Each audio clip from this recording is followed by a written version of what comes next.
You are here for a simple rundown of the posture system. Let's waste no time on an intro and get right to it. After hitting an enemy enough times, they go into a vulnerable state where you can land a critical hit. This is similar to a past game they made called Sekiro. The only difference being, in Sekiro, the bar was visible to the player, so there was much less confusion. The system rewards aggressive playstyles and encourages you to mix up your attacks depending on the situation. This makes R1 spamming not as optimal as it was in previous titles. Of course, R1 spamming can still lead to a posture break with the right amount of hits, but it's nowhere near as quick as it would be if players started mixing heavies into their rotation. So why does it seem like sometimes you're landing it, sometimes you're not? It becomes easier to plan out your posture breaks once you know a bit more about it. But of course, nobody's crunching numbers in the middle of an intense fight, so we're going to make this as simple as we possibly can for ourselves. We can think of posture breaking as a hidden 6-point bar that each enemy has. This number can vary slightly depending on the size of the enemy, but for the sake of simplicity, a majority of grunts operate at around a 6-point range, while larger creatures and bosses may have around 8 to 10. Now, it's not as simple as land X amount of attacks and you get a posture break. For the longest time, I used a hammer, and that weapon cemented into my muscle memory. 3 attacks in quick succession, posture break. Then I decided to switch to a twin blade, and I was like, what the hell is going on right now? There are 3 different types of damage: light attacks, heavy attacks, and charge attacks. By charged, I mean fully holding the right trigger until completion. I found that jumping heavies aren't only quicker, but also do a bit more posture damage than grounded heavies. So jumping heavies are going to be used as our baseline for these examples. Now, we said we're going to make it simple, so let's lay it out like this. 6-point bar.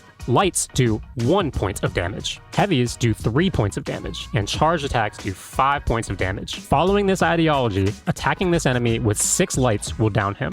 Attacking him with 2 jumping heavies will down him, and attacking him with 1 fully charged attack plus 1 light attack will down him. So why not always use faster weapons then? Strength users, don't worry. Heavy, slower weapons add roughly 1 to the value of any of these posture damages. So with a heavy weapon like Great Hammer, lights do 2 points of damage, heavies will do 4 points of damage, and charged attacks will do 6 points of damage. Interestingly enough, it does not matter whether you are two-handing a weapon or not. Single-handing a weapon breaks posture just as easily as two-handing. I did not know this before I started testing. Now, although heavy attacks apply the most posture damage, it can be very risky going for only heavy attacks in your combos. Knowing this, we can weave faster attacks together along with our initial heavy in order to aim for a posture break. So why does it seem like sometimes landing that same number of attacks doesn't land a break? Similar to Sekiro, enemies' posture bar starts to slowly refill over time. Enemies heal posture very quickly. Now, this isn't an exact science, but it seems that every 2 seconds an enemy doesn't have a hit landed on them, they heal approximately 2 points of their posture damage. From Software clearly wanted posture breaks to only be rewarded to players absolutely dominating their enemy. Bonus tips: hitting an enemy while stealth will do additional posture damage. Oftentimes, it's more optimal to land a fully charged heavy, then backstab, instead of just going for the backstab right away. Or time your attacks in order to chain posture breaks together, causing an infinite stun lock. Guard counters also do a hefty amount of posture damage. 1 guard counter does as much damage as a fully charged heavy attack, which makes guard counters insane. Now, these are very general guidelines. From my testing, I found that different weapons do slightly different amounts of posture damage, but they don't vary too heavily from this, aside from Dagger, which absolutely struggles to hit posture breaks outside of dual wielding.